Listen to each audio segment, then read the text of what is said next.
मोबाईलच्या किनारी, अगं मारतीन कोली हानल्यान गोली, ग चल जाऊ बाजारी.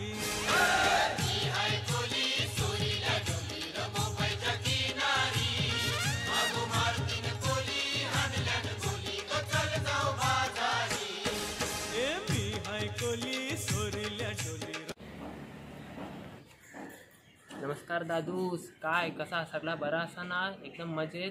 अजिबात करोनाला घाबरायचं नाही, रोज मावरं खायचा. असे कित्येक करोना रोज आपण खिशात घेऊन फिरू. तेव्हा आज मी तुम्हाला आमच्याबद्दल सांगणार आहोत. तर त्याच्या आधी हे ऐका. आगरी कोली भाषा आमची सगळ्यात भारी. चहासोबत खाताव रोज बिस्किट आणि खारी.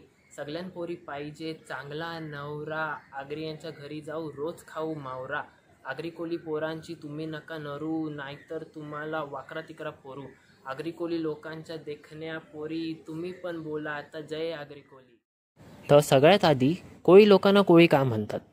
कोळी म्हटलं तर सर्वात पहिले आठवते दर्या, आमच्या मोठमोठ्या होड्या आणि मावरं. तर तीच मावरं पकडण्यासाठी कोळी जाळं वापरतो म्हणून कोळी. मराठी भाषेत स्पायडरला कोळी म्हटलं जातं, म्हणजे जाळं वेधणारा. कोळी लोक जी टोपी घालतात त्याला टोपेरा असं म्हटलं जातं. महाराष्ट्रात कुठे पण ही टोपी घालून माणूस दिसला की म्हटलं जातं हा दर्याचा राजा कोळी आहे. ही टोपी म्हणजे आमचा अभिमान आहे, मेहनत मस्तीची जान आहे. दुसरं म्हणजे हा रुमाल आणि आमचे दागदागिने. तर हा झाला पुरुषांचा पोशाख. तसंच स्त्रियांचा पोशाख हा लुगडं आणि दागदागिन्यांशिवाय पूर्ण होत नाही. सगळे म्हणतात कोळी लोक खूप दागदागिने घालून मिरवतात. तर त्यांना सांगू इच्छितो की दर्याच्या खवळत्या पाण्यात रोज डोलकर डोलीला जातात मावरं पकडायला.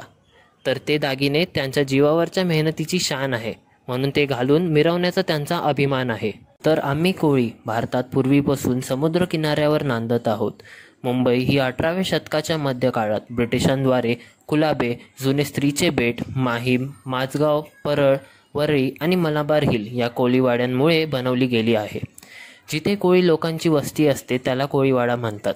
मुंबईत असे फार कोळीवाडे आहेत, जसे माहीम, वेसावे, धारावी, कुलाबा, वडाळा, कफ परेड, गिरगाव, गोराई, मड आणि बंदरपाखाडी.